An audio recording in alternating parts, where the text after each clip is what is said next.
Hello दोस्तों, नमस्कार। PTI online classes में आप सभी का स्वागत है।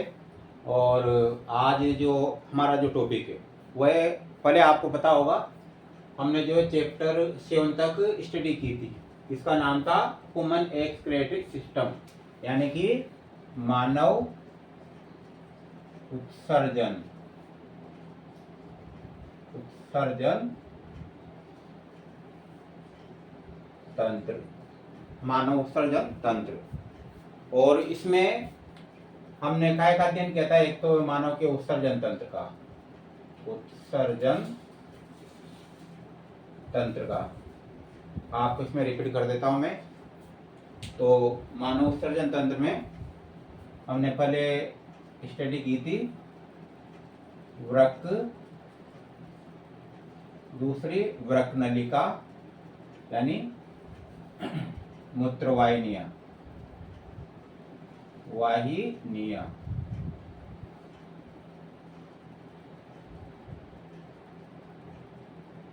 मूत्राशय, मूत्र मार्ग।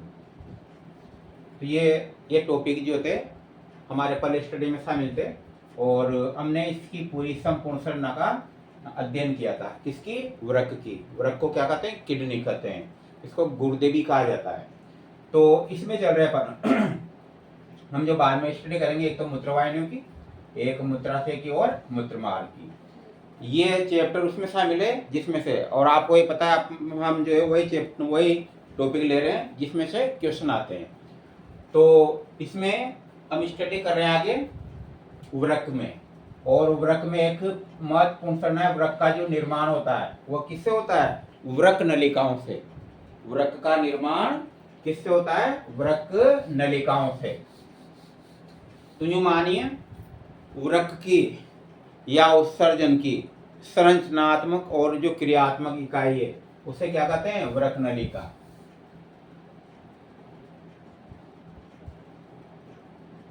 पहले इसको वृक्क,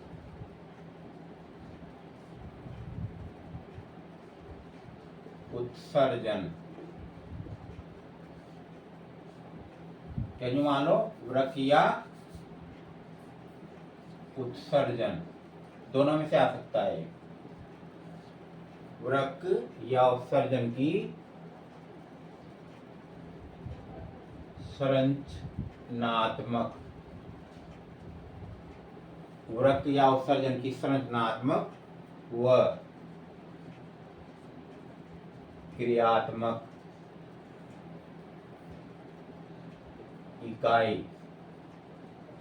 इकाई को नेफ्रॉन कहते हैं। नेफ्रॉन यानी कि वृक्क नलिका, वृक्क नलिका कहते हैं। अच्छी तरह याद रखना ये। वृक्क या उत्सर्जन की संरचनात्मक व क्रियात्मक इकाई को क्या कहते हैं? नेफ्रॉन यानी कि वृक्क नलिका कहते हैं। मानव के वृक्क, मानव के वृक्क में यानी एक ही वृक्क में, मानव के वृक्क में 10 से 12 लाख, 10 से 12 लाख नेफ्रॉन, नेफ्रॉन यानी कि वृक्क नलिका है।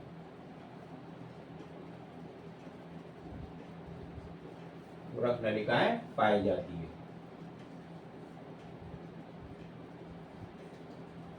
तो उत्सर्जन की संरचनात्मक और क्रियात्मक इकाई क्या है? नेफ्रॉन है। और इसे वृक्क की संरचनात्मक क्रियात्मक इकाई भी कहा जाता है। इसकी संख्या 10 से 12 लाख होती है। यानी ये एक वृक्क में सफेद धागों की तरफ बिल्कुल बारीक बारीक, अनुमान लगा लो एक वृक्क में 10 से 12 लाख, तो कितनी बारीक बारीक होगी ये। तो इसका एक डायग्राम का अध्ययन करते हैं ये। तो इसमें भी एक और है, वृक्क नलिका के प्रमुख बाण कौन कौन से, यानी कि नेफ्रॉन।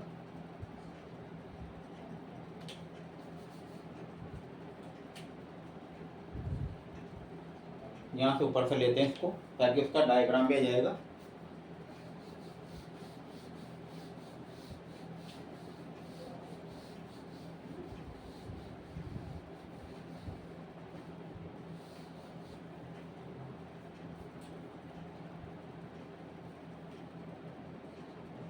नेफ्रॉन वृक्क नलिका। नेफ्रॉन का दूसरा नाम है वृक्क नलिका के प्रमुख भाग। तो वृक्क नलिका नेफ्रॉन के जो है प्रमुखतः 3 भाग होते हैं इसके। इसे 4 कहा जा सकता है, लेकिन वो थोड़ा सा भाग अलग हो जाता है, वो संग्रह नलिका वाला।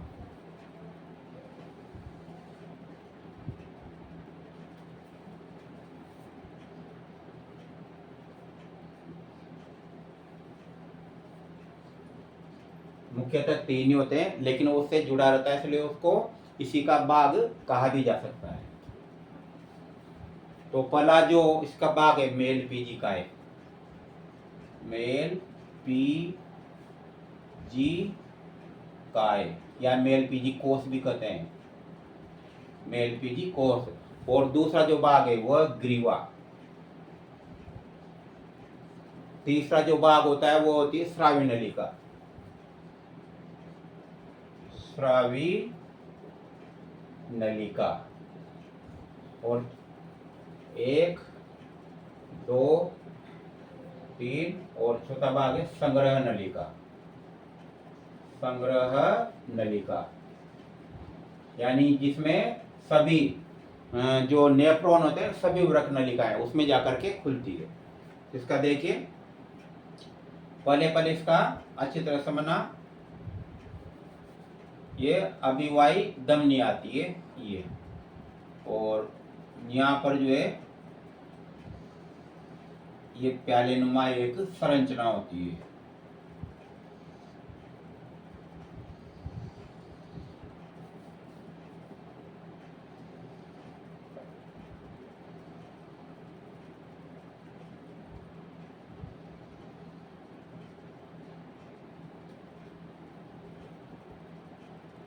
ये ग्रीवा भाग कहलाता है इसका।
थोड़ा बड़ा करके दें ताकि आपको स्पष्ट आ जाएगा नजर।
ये संग्रह नलिका।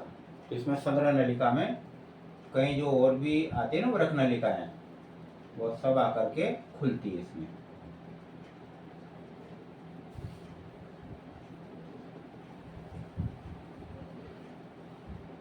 तो यहाँ देखिए इसमें मतलब डिफरेंस नजर आ रहा है। ये तो जो है ना मेन जो है वो मोटी है, फिर यहाँ आकर के पतली हो जाती है। उसी प्रकार से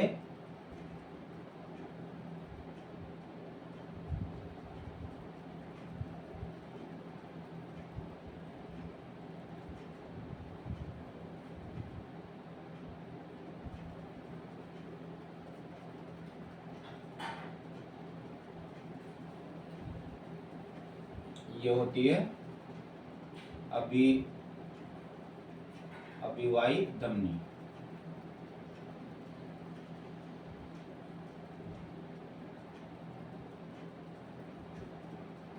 और ये वाला जो भाग इसमें कुंडलित हो जाता है ऐसे। तो देखिए ये जो भाग है यहाँ आपको दिखाई दे रहा होगा मोटा है, और यहाँ से जब ये निकलता है तो सामान्यतः पतला रहता है।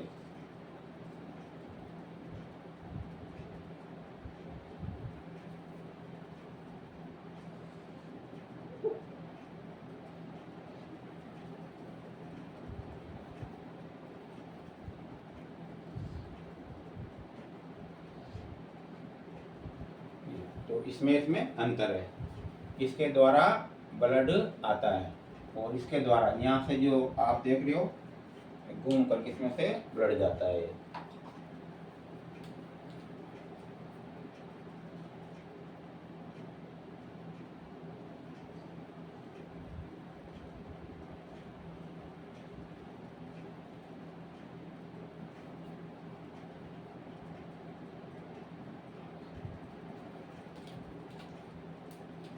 इसमें से ब्लड जाता है, यानी इसमें से जब गुजरेगा ब्लड तो दबाव लगेगा, दबाव के कारण छन करके और किस में आएगा, इसमें जो देख रहे हो ना ये वाला भाग, तो ये कहलाता है ग्लोमेरुलस। ग्लोमेरुलस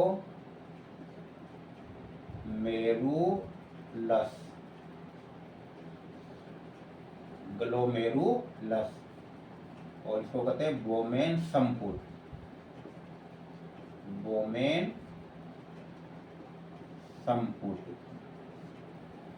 संपुट इन दोनों को कहा जाता है मेल पीजी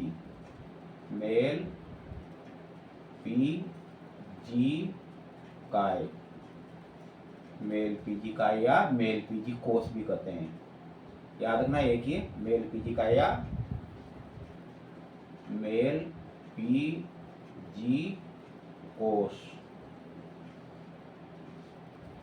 किसको कहते हैं, ग्लोमेरुलस को और बोमेन संपुट को सामूहिक रूप से क्या कहा जाता है, मेल पीजी काय या मेल पीजी कोष कहा जाता है। ये जो भाग है ये ग्रीवा, देखिए इसमें आ रहा है ना पहले, तो ये पूरा का पूरा जो भाग हो गया मेल पीजी काय हो गया है कोष एक। अब जो है ग्रीवा, ये वाला जो भाग क्या है ग्रीवा कहलाता है। ग्रीवा, ये ग्रीवा यहाँ तक चलती है। इसके बाद क्या आ गई है श्रावी नलिका। जो श्रावी नलिका देख रहे हो ना आप, तो जो श्रावी नलिका कैसे संबंधित है, श्रवण से संबंधित रहती है। और इसमें क्या है श्रावी नलिका को मतलब 3 भागों में विभाजित किया जा सकता है। एक तो नंबर 1 समीपस्थ कुंडलित नलिका। समीपस्थ कुंडलित नलिका।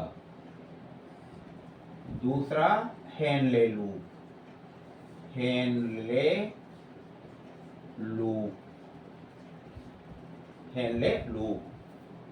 और तीसरा दूरस्थ कुंडलित नलिका।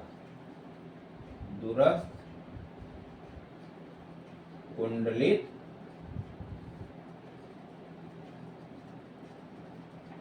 नलिका। तो एक बार फिर देखिए मेल पीजी का समझ में आ गया। ग्लोमेरुलस को और बोमेन संपुट को क्या कहते हैं, मेल पीजी का या मेल पीजी कोष कहते हैं। इसके बाद एक ग्रीवा वाला भाग है, ये जो पूरा ये दिख रहा है ना, ये इस प्रकार से ये पूरा का पूरा जो है प्याले नुमा जो भाग है ना, ये बोमेन संपुट कहलाता है। और इस प्याले नुमा भाग के अंदर रक्त केशिकाओं का, देखिए ये रक्त केशिका है, अब अंदर एक गुच्छ बना लेती है। जी देखना यहाँ पर हुआ क्या है, ये अभिवाही धमनी आई। अब अभिवाही जो धमनी आई ना, उसमें ये वाली तो भित्ति बनेगी, ये जो ऊपर वाली थी वह जो है इस टाइप से अंतर्वलित हो जाती है, यानी गुच्छ बन जाता है। इसको केशिका गुच्छ भी कहते हैं। अगर सामने आया ना ग्लोमेरुलर क्या है, तो केशिका गुच्छ, केशिका गुच्छ, केशिका गुच्छ भी कहा जाता है, यानी गुच्छ बन जाता है, गुच्छा बन जाता है केशिकाओं का, और वह दबाव के कारण रक्त को छानने लगता है फिर। तो इसलिए तो क्या है, वृक्कों को क्या कहा जाता है, फिल्टर कहा जाता है, रक्त का फिल्टर। वायु का फिल्टर तो फेफड़े है, लेकिन जो है ना रक्त का जो फिल्टर है, इस प्रकार से वृक्क हैं। तो देखिए अब आगे बढ़ते हैं अपन। ग्रीवा हो गया ना नंबर 2 में, ये ग्रीवा पहला समझ में आ गया था। इसके बाद चलते हैं श्राव्य नलिका। कौन सी है, ये लेकर के यहाँ से जैसे ये बाग चला ना, ये यहाँ से लेकर के, तो ये श्राव्य नलिका है। तो पूरी ये श्राव्य नलिका है, यहाँ से लेकर के और यहाँ तक ये श्राव्य नलिका है।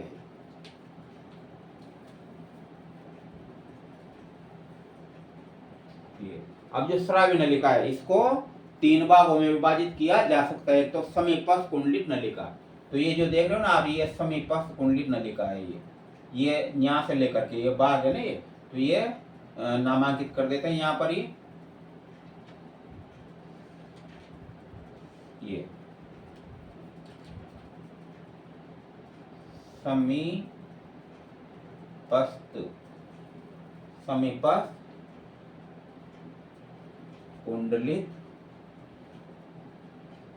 नलिका, ये कौन सी वाली, ये वाली, ये समीपस्थ कुंडलित नलिका।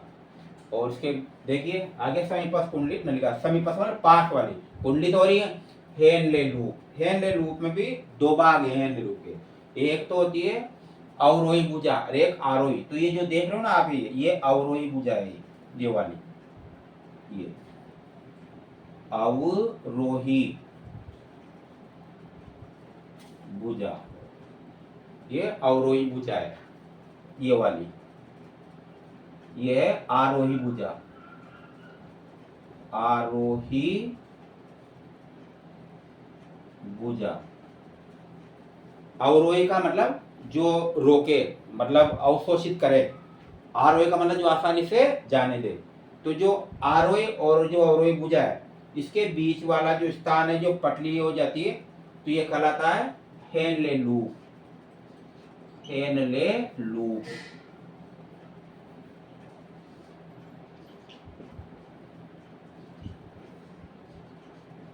हेनले लूप कहलाता है। हेनले पास भी कहते हैं इसको, क्योंकि ये यहाँ पर ये वो हो गया ना, मुड़ गया, एक तरह से वले बना ली इसने, तो हेनले लूप या हेनले पास कहा जाता है। तो ये भाग हो गया अपने समीपस्थ कुंडलित में हो गया था, ये वाला भाग। दूसरा हेनले लूप में, हेनले लूप कौन सा भाग है, नंबर 2 वाला, और समीपस्थ 1 वाला। और इसके बाद चलते हैं दूरस्थ कुंडलित नलिका। तो ये वाली यहाँ से जैसे बुझाती है ना, अभी ये दूरस्थ दूर होगी, यहाँ से ये वलित खत्म हुआ, तो दूरस्थ कुंडलित नलिका, दूरस्थ कुंडलित नलिका, दूरस्थ कुंडलित नलिका। और ये संग्रह नलिका, ये वाली जो है ना, संग्रह नलिका। ये तो इस प्रकार से ये जो है नेफ्रॉन की संरचना है ये। अब इसमें एक और है, हालांकि वह आपके अंतर्गत नहीं आती, वो जटिलता है। इसमें जो है ये जो देख रहे हो ना आप, ये तो है, इसका नाम लिखा ना, इसका नाम है अभिवाही धमनिका, धमनिका, अभिवाही धमनिका, इसका नाम है अप जो रोके, अपवाही धमनिका, अपवाही धमनिका, यहां लिख देते हैं इसका, अपवाही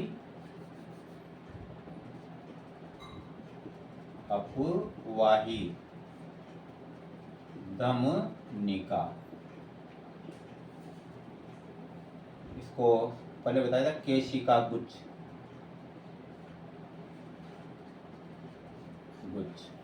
तो इस प्रकार से ग्लोमेरुलस। तो देखिए अभिवाही धमनिका यानी जितना रक्त आता है उतना एक समय में नहीं निकल पाता। जब इसका जो व्यास है वो क्या हो गया, छोटा हो गया, सबड़ा हो गया। देखिए तो जितने समय में रक्त आएगा उतने समय में नहीं निकल पाएगा, तो यहाँ क्या लगेगा, प्रेशर लगेगा, दबाव लगेगा, और दबाव के कारण जो रक्त में घुले हुए जो पदार्थ है वह छन्ने का काम करते हैं, यानी छन्ने का यानी फिल्टर का काम करते हैं। तो ये फिल्टर का काम करता है, छन्ने का काम करता है कौन, ग्लोमेरुलस।